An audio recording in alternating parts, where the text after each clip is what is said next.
What? Teddy bears with cocks? No! Hello, what's the crack? What's the story? Welcome back to the channel. Today we're checking out the lovely, the amazing Sean Lock. I've reacted to this guy a few times, man. This guy was a legend when he was alive. Rest in peace, man. This is Sean Lock on his wide pub banter. Let's go. I'll tell you, actually, one thing I've worked out, actually, wouldn't necessarily reduce my drinking, but definitely reduce trips to the pub. I think there's a lack of banter in the home, in the domestic environment, you know? Like, sometimes I'll say to my wife something like, how long do you think we could all live if we only ate toffee apples? You know, just putting it out there, you know? And she'll roll her eyes and carry on doing something worthwhile. So true. But in the pub, you get 20 minutes out of that. It's a bloody good question, Sean. You've got the vitamin, you've got the fibre from the apple, you've got the energy, glucose from the toffee. I wonder if the stick pound up into a paste makes a carb. We had a great one the other day. We were talking about what's the filthiest teaspoon you've ever seen. Oh, what a night. We had to have a lock-in. It was brilliant. At what point does a lager top become a shandy? You know, this is so true because I've had this kind of conversation with the lads loads of time, and the one with you, when you try having the same banter with your girlfriend, they don't get it. Most of the time. Sometimes my girlfriend she understands me now, so she's used to my banter. But sometimes she'll be like, "What are you on about? Why do you even think of that?" But I'm like, if I tell it to one of the lads, they'll be like, "Yep, that's a good shout. That's a good shout." But yeah, let me know what you guys think. What's your experience? Thank you. Who would you rather share a sleeping bag with? This we did the other day. Who would you got a choice, right? You've got one night in a sleeping bag. You've got Ronnie Wood from the Rolling Stones, or Jeremy Vine from BBC Radio 2. Ronnie Wood for one, or Jeremy Vine. Any takers on this one? Jeremy Vine? Actually, you had a lot better response than the one my wife had. I asked her. She turned her back to me, walked over, looked out of a window, and her shoulders went...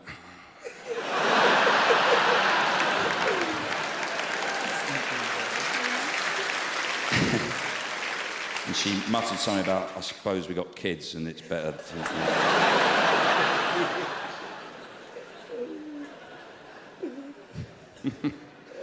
Yeah, actually, the right answer, people who said Jeremy Vine, that's the correct answer. You know, a lot of people choose Ronnie. They think Ronnie's a bit of a character, all the anecdotes, a bit of a character. Of course, what they're forgetting is just how bony Ronnie is. Every part of Ronnie is a sharp, jaggedy, pointy edge. His arse is like a piece of flint.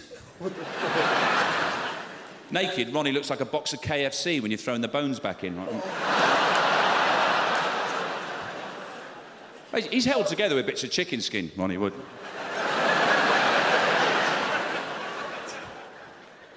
And he'll be shaking because he's given up the pills and the booze. Ronnie, Yeah, I've thought about this stuff, yeah.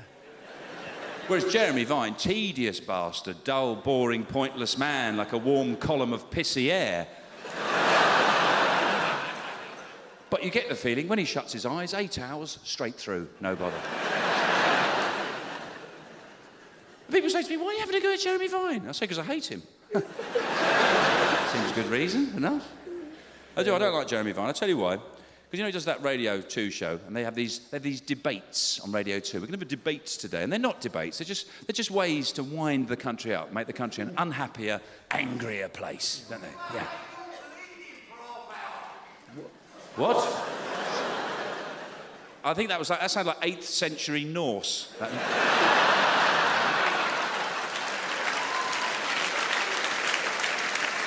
It's Jeremy Vine, I've just realised.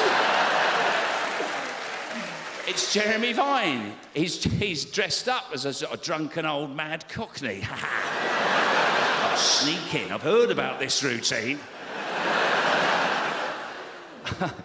I'll have a couple of supertenants.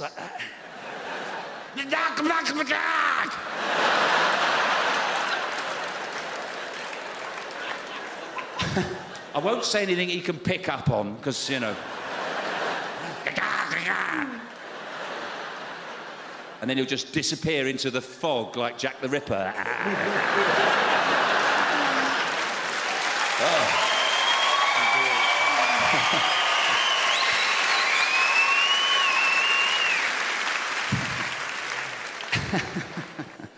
Oh. Yeah, you know, the debate. You have those debates on the show, and they don't. They just make the country an unhappier place. Like, it just winds people up. It attracts nutters to phone in. Like, they'll have a debate. They say, today we're talking about sex education. Some people say it happens too soon. Other people say it doesn't happen soon enough. Are they right? Should we have sex education in nurseries, playgroups? Should teddy bears have genitals? And there'll be someone at home going, What? Teddy bears with cocks? No! They're gonna put cocks on the teddy bears! and they phone in. And they pick weird subjects to have debate about. Like they'll pick something like, you know, there was this burglar who'd objected in court to being called a coward. The prosecution called him a coward. He said, I'm not a coward.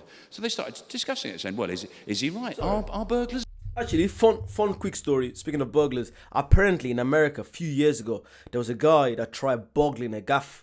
But because when he tried burgling it, the owner of the gaff wasn't around, and he ended up getting stuck in the house for like 6-7 days.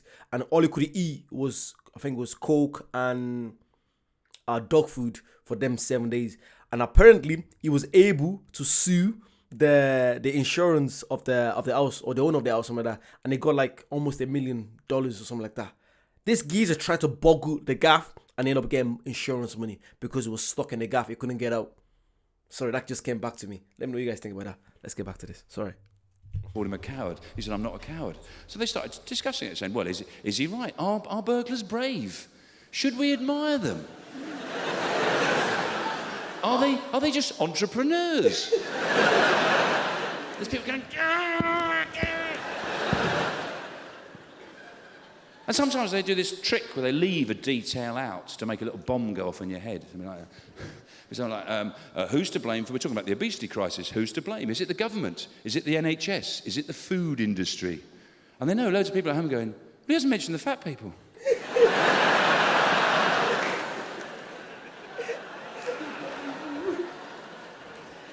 Yeah. Today we're talking about binge drinking. Why do you do it? Are you sad, lonely, depressed? Do you have low self-esteem? Do you need alcohol to enjoy social situations? And that's how I burnt my ear.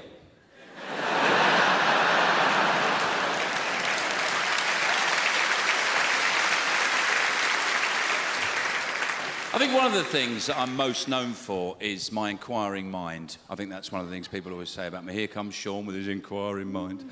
The other day I was watching television. I was watching, you know, those compare the market, compare the meerkat ads. I was watching one of those. And I thought, how come that's okay that they've got a Russian, Eastern European accent? How come that's fine? Nobody objects to that. I was thinking, if those meerkats were Chinese, there'd be uproar, wouldn't they?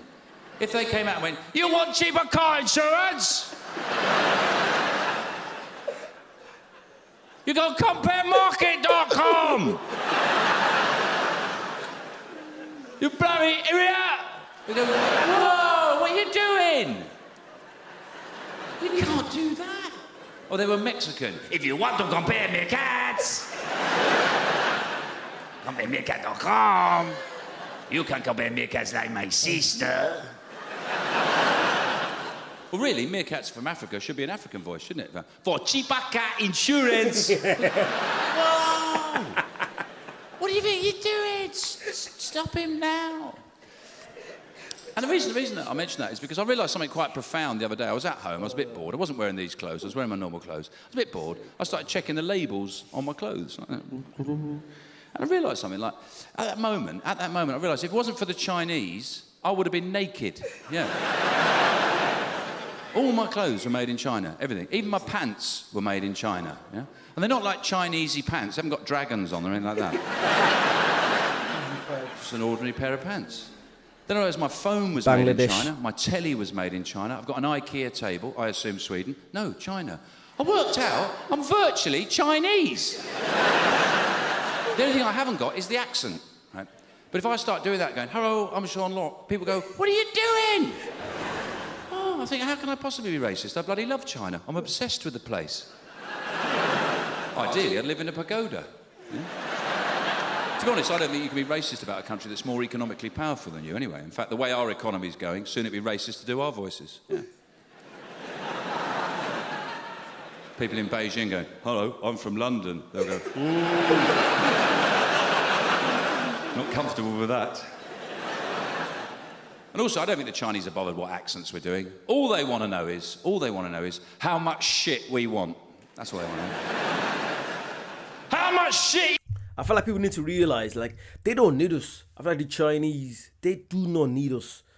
They are okay by themselves. Like, you know, sometimes when even, like, loads of time when you see a lot of Chinese people, you know, over in the UK, obviously they're coming here to invest, or when they're coming to study, they're going back to their country.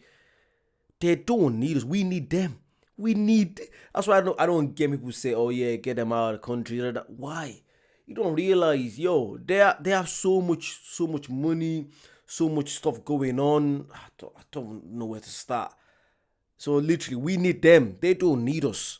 Please stop saying get out of our country. You want? Much as you've got, we love it. Keep sending it over. Can't get enough of it. Okay. Make more shit! You got enough shit yet? No, we just used up that lot you just sent us. Keep it coming. We love it. Bloody hell. Come on, no time for sleeping. Got to make shit for people in West. Can't even make their own fucking pants. Hang on, how are you going to pay for all this shit? We were going to borrow the money from you. That's true, you know. Oh, that's so true. Everyone is owing China. Most countries are owing China something, especially third world countries. But yeah, that was absolutely fantastic, man. I didn't start doing a lot more, But it's just the fact that I have the fear of it being blocked. But I'm going to try to put some copyright stuff on it. So in case you're wondering why there's copyright stuff on it, because that's the only way to get on YouTube. But on Patreon, it's going to be there without the copyright stuff, so you can check it out. Yeah, if you guys like that, make sure you like, comment, subscribe. Please subscribe. And I'll see you guys very soon. Bye-bye.